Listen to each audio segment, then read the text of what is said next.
The moment I saw them, I didn't scream, I didn't cry. I just stopped feeling anything at all. My name is Claire Bennett, I'm 33 years old, and until that night, I believed my marriage was simply going through a rough patch, nothing more than distance, stress, and long work hours slowly pulling us apart the way life sometimes does, quietly, without warning signs loud enough to make you panic, just subtle enough to make you doubt your own instincts. And that's exactly what I had been doing for months, doubting myself instead of questioning him, telling myself Ethan was just tired, that the late nights meant pressure at work, that the silence at dinner didn't mean anything deeper, that love didn't always look the way it used to after 8 years together.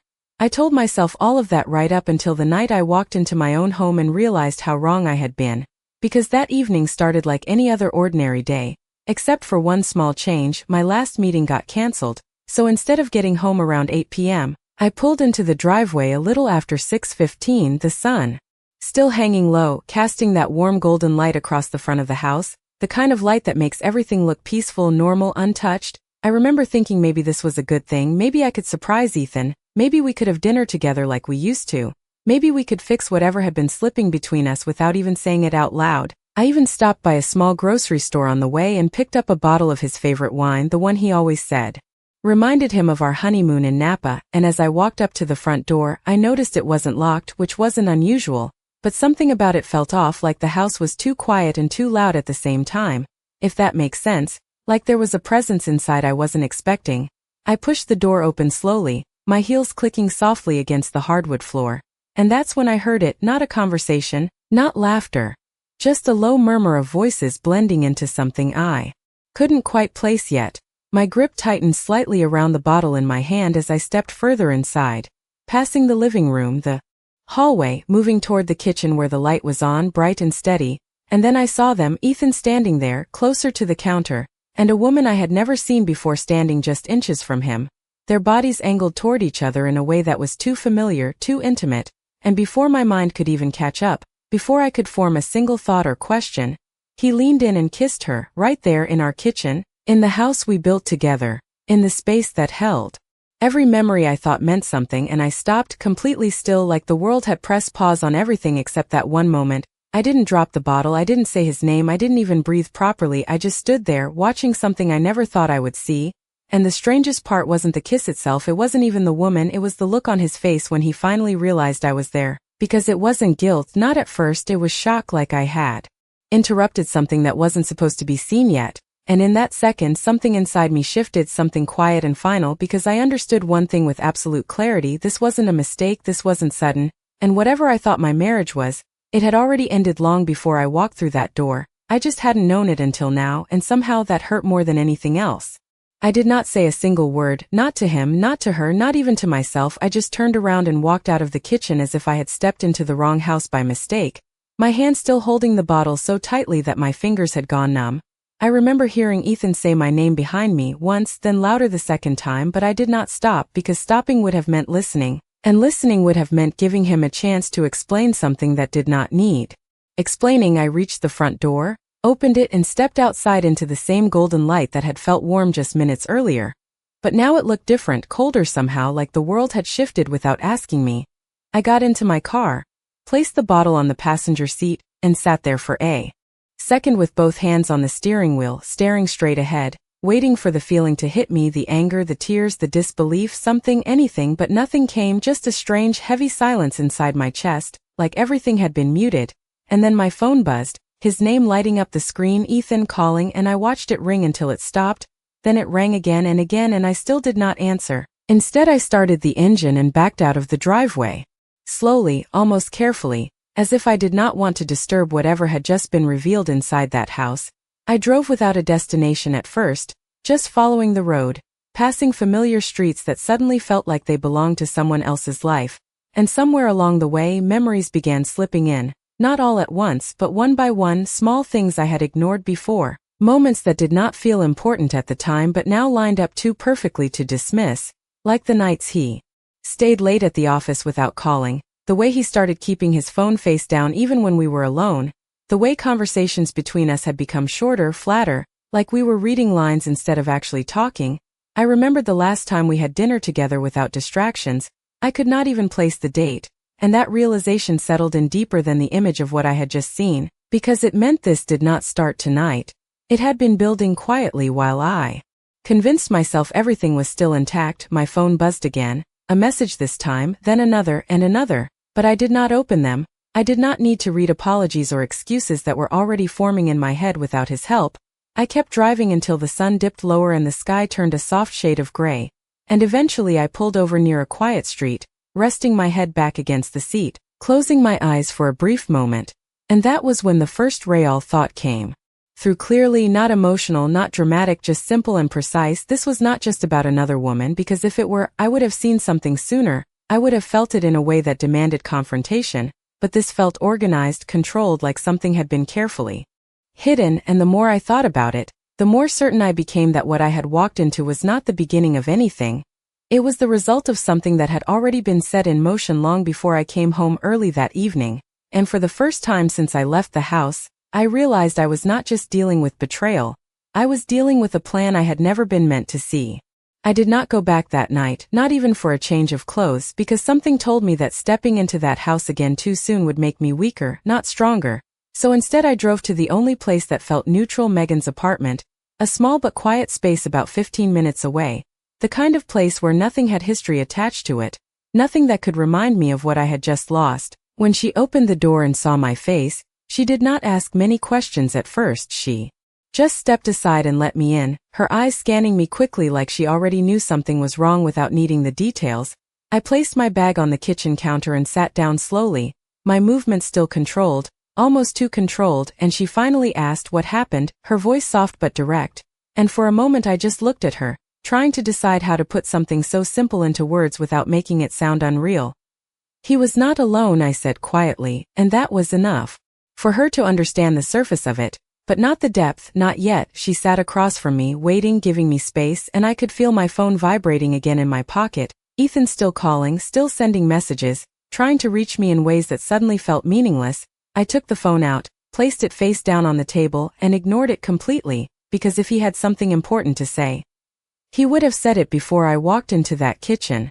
The silence between Megan and me stretched for a few seconds, and then I added, I think he has been planning something, and that was the first time the situation shifted from emotion to awareness. Megan frowned slightly. What do you mean planning? She asked, and I leaned back in the chair, exhaling slowly, replaying the past few months in my head with a clarity I did not have before. It is not just the woman, I said, it is everything around it, the late nights, the way he started separating things, finances, conversations, even routines. It feels structured like steps. Megan did not respond immediately, but I could see the concern growing in her expression. You think he was preparing to leave? She asked carefully, and I shook my head just slightly. No, I think he was preparing something that involved me not knowing, and that difference felt important because leaving is one thing, but planning around someone as if they are not part of the outcome is something else entirely. I stood up after a moment and walked toward the window, looking out at the street below, cars passing, people living their normal lives, completely unaware that mine had just shifted in a way I could not reverse. My phone buzzed again, longer this time, and I picked it up, not to answer, but to finally look at the messages. There were several from Ethan, each one more urgent than the last. Claire, please answer. It is not what you think. We need to talk. Please come home. And then one message that stood out. Where are you? We need to fix this before it gets complicated. I read that line twice slowly. Before it gets complicated, and something about it made my chest tighten, not because of the words themselves, but because of what they implied. It was not about me being hurt. It was about something becoming complicated, something he was worried about, something beyond the situation I had witnessed. I lowered the phone slowly and turned back toward Megan, who was watching me closely. What did he say? She asked, and I held her gaze for a second before answering. He is not afraid of losing me, I said quietly. He is afraid of something else, and I think I am about to find out what that is.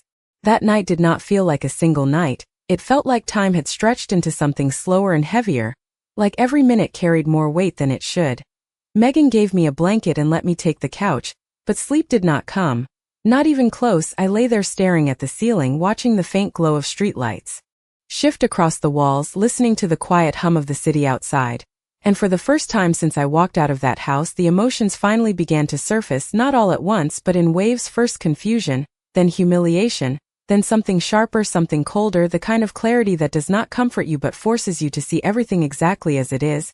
I replayed the moment in the kitchen over and over again. Not because I wanted to, but because my mind refused to let it go.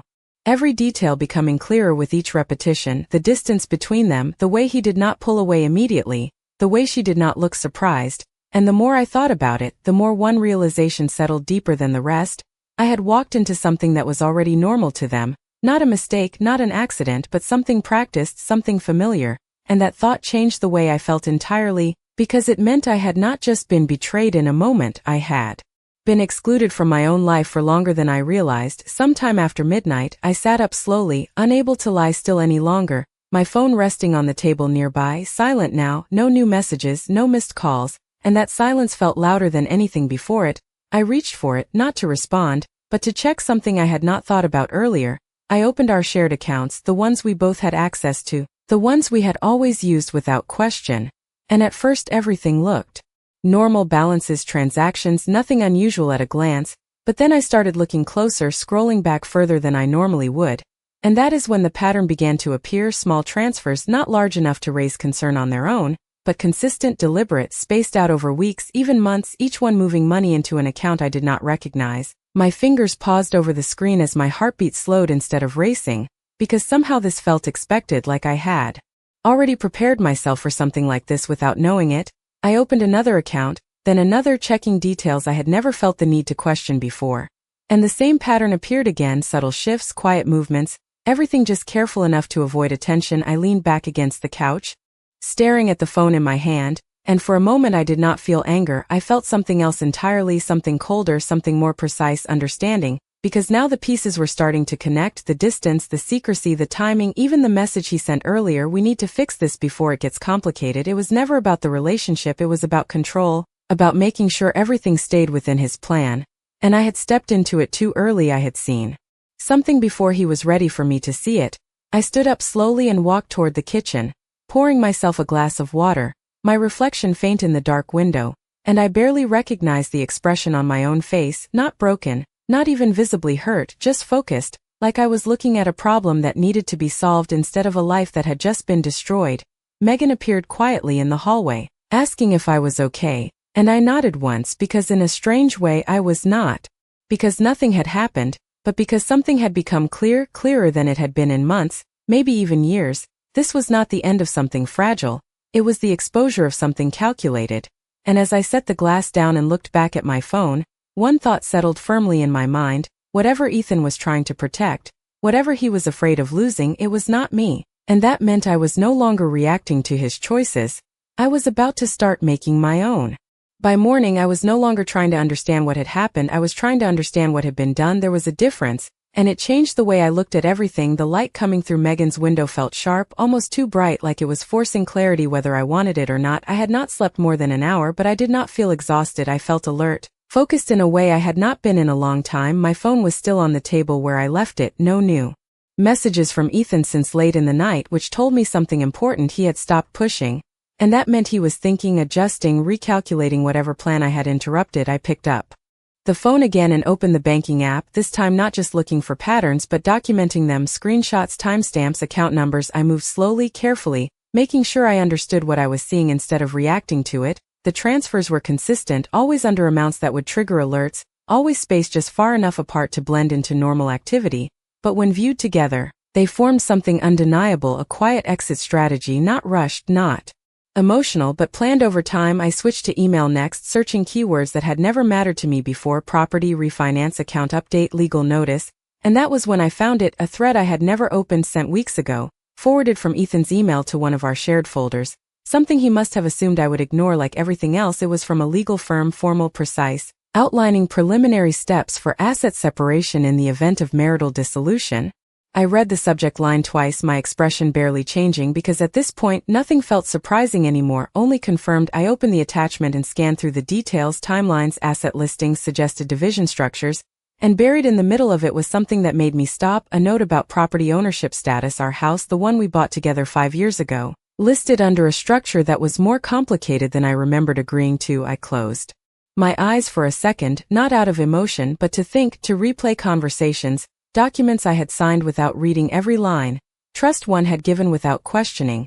And when I opened my eyes again, the conclusion was clear: he had not just been preparing to leave, he had been preparing to leave with control over money, over property, over the narrative itself. I stood up and walked back into the living room where Megan was sitting with a cup of coffee, watching me closely. You found Something, she said, not asking, just stating. I nodded once and handed her the phone, letting her scroll through the screenshots, the emails, the documents, her expression shifting from confusion to disbelief, and then to something sharper, anger. This is not just cheating, she said quietly, this is calculated. I did not respond right away because I was already a step ahead of that realization.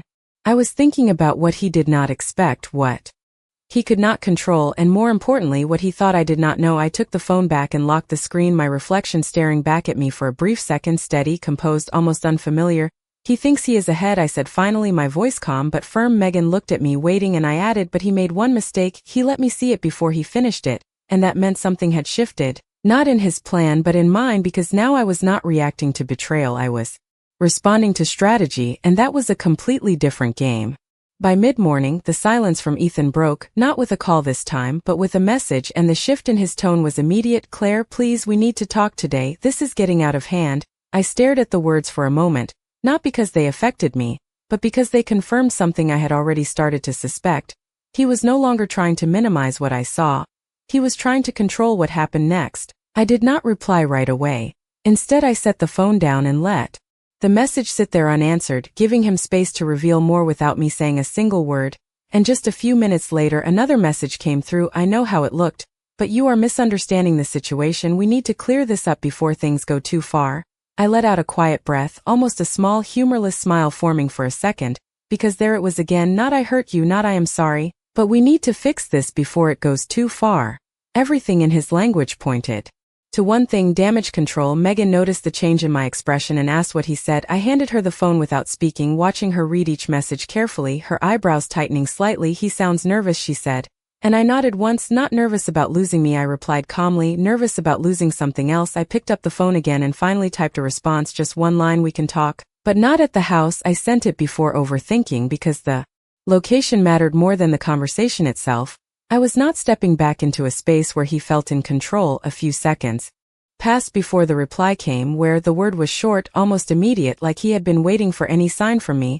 I chose a place carefully, a quiet cafe about 10 minutes from Megan's apartment, public enough to limit what he could say or do, but private enough to allow a real conversation. I sent the address and time, early afternoon, and then I put the phone down again, this time with intention, because the next step was no longer about reacting, it was about observing, preparing, and making sure I walked into that conversation with more than just emotions. The hours leading up to the meeting felt strangely steady, not rushed, not chaotic, just controlled. I reviewed everything again, the transactions, the emails, the legal document, committing the details to memory, not because I needed proof for him, but because I needed clarity for myself. Megan sat across from me for most of that time, occasionally asking questions, occasionally just watching, and at one point she asked something that stayed with me. What do you want out of this conversation? I paused before answering because the question mattered more than it seemed. Not closure, not apologies, I said quietly. I want to see how far he thinks he can go. Megan studied my face for a second, then nodded slowly, understanding exactly what I meant, because this was no longer about saving anything, it was about exposing everything. When the time finally came, I stood up, adjusted my jacket, and picked up my phone, my reflection in the mirror near the door catching my attention for just a second. Calm, composed. Not the woman who had walked into that kitchen the night before, but someone else entirely, someone who had seen enough to stop guessing and start deciding. And as I stepped out of the apartment and into the afternoon light, one thought settled clearly in my mind: whatever Ethan was planning, whatever he thought he still controlled, this conversation was going to be the moment it started slipping out of his hands.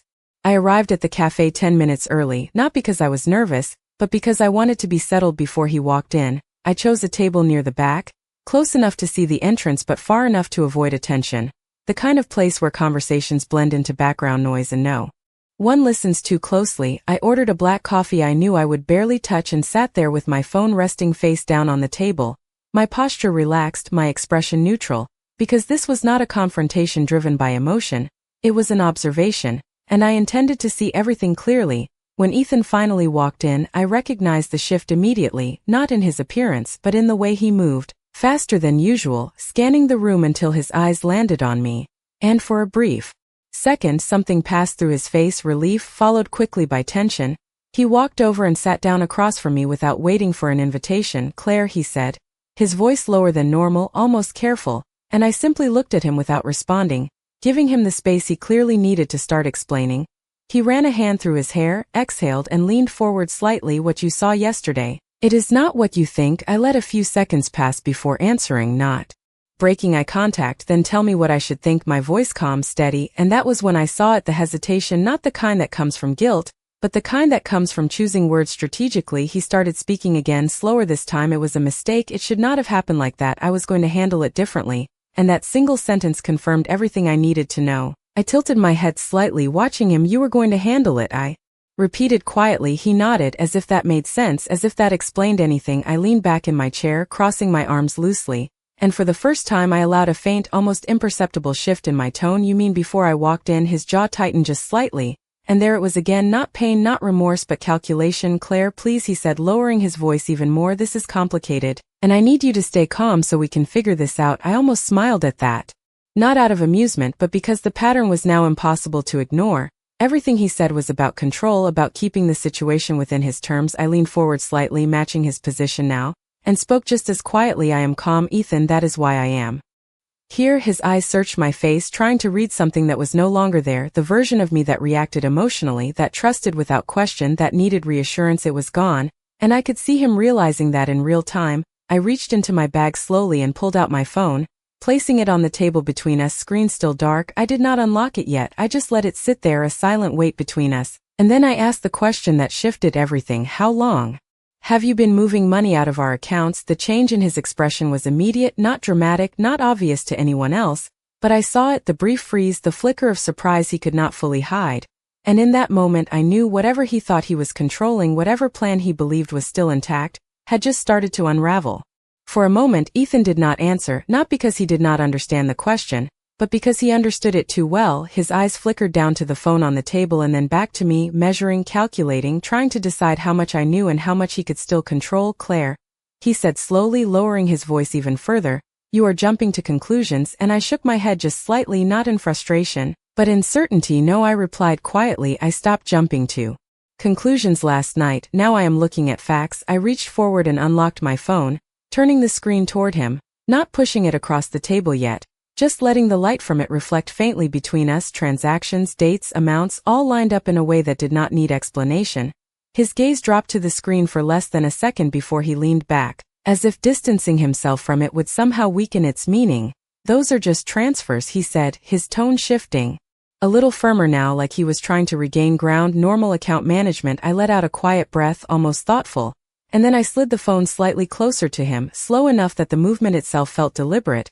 Then explain the account I do not recognize, I said, still calm, still steady. His jaw tightened again, and this time he did not look at the screen. He looked at me, searching for something, maybe hesitation, maybe doubt, but he found neither. Claire, you are making this bigger than it is, he said. And that was when I understood something clearly. He was not going to tell the truth, not fully, not unless he had no other option. I leaned back again, giving him space, letting the silence stretch just long enough to make it uncomfortable.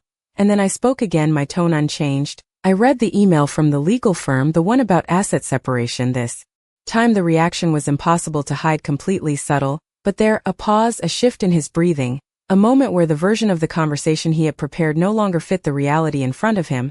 You went through my email, he said. And there it was, deflection, not denial, not explanation, just a shift in focus. I did not respond to that because it was not relevant. Instead I held his gaze and said, you were preparing to leave, Ethan, but not just leave, you were preparing to take everything you could control with you. His expression hardened slightly, not aggressive but defensive, like a wall going up where something had been exposed. That is not true, he said. But the words came too quickly, too automatically. I tilted my head again, studying him.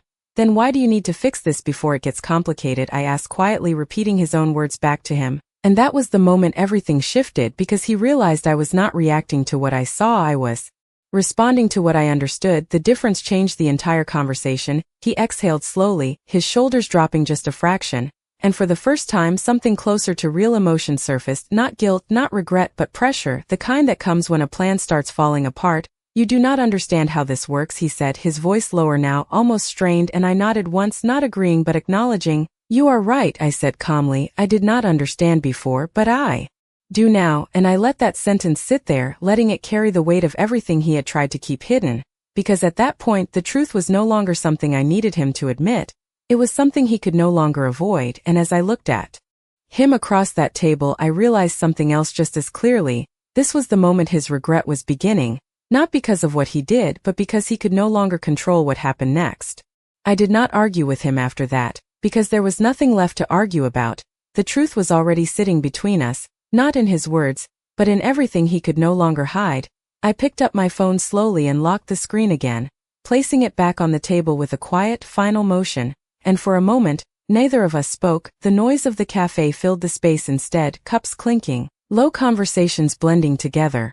Ordinary life continuing around us as if nothing had changed, but everything had. He leaned forward slightly, his voice softer now, almost careful in a way it had not been before. Claire, we can fix this, we just need time to figure things out properly. I looked at him, really looked this time, not at the man I married, but at the man sitting in front of me now, and I realized something with complete clarity. He still believed this was something that could be managed, adjusted, negotiated, like one of his plans that had simply gone off track. I shook my head just slightly, not in anger, not in sadness, but in certainty. No, I said quietly, there is nothing to fix. His expression shifted again, this time more visibly, a crack in the control he had been holding onto. You are overreacting, he said, but the confidence was no longer there. The words did not carry the same weight. I leaned back in my chair, my posture relaxed, my voice steady. I am reacting exactly the way I should have months ago. His eyes narrowed slightly, trying to read me, trying to find the version of me that would hesitate, that would question, that would stay, but she was gone, replaced by someone who no longer needed his explanation to move forward. I reached into my bag and pulled out a small folder, placing it on the table between us, not sliding it toward him yet, just letting it sit there. You spent months planning your exit, I said calmly, organizing accounts, preparing legal documents, making sure everything would go your way. His gaze dropped to the folder, then back to me, tension building in the silence. I continued before he could interrupt. I spent one night understanding it, and that is all it took. I finally pushed the folder slightly forward, just enough for him to see the edge of the documents inside, copies, records, everything I had found. I am not here to argue, I said quietly. I am here to make one thing clear. I am not part of your plan anymore. His breathing changed, subtle but noticeable, the realization settling in that whatever control he thought he still had was slipping. Claire, wait, he said, reaching slightly forward but stopping himself before actually touching the table. This is not what you think it is. And for the first time I allowed a faint, almost distant expression to cross my face, not amusement, not anger, just something final. It is exactly what I think it is, I replied, and then I stood up, not abruptly, not dramatically, just calmly, like someone finishing a conversation that had already ended. He looked up at me, something closer to real regret finally appearing, but it came too late, because regret does not matter when the damage was never accidental. I picked up my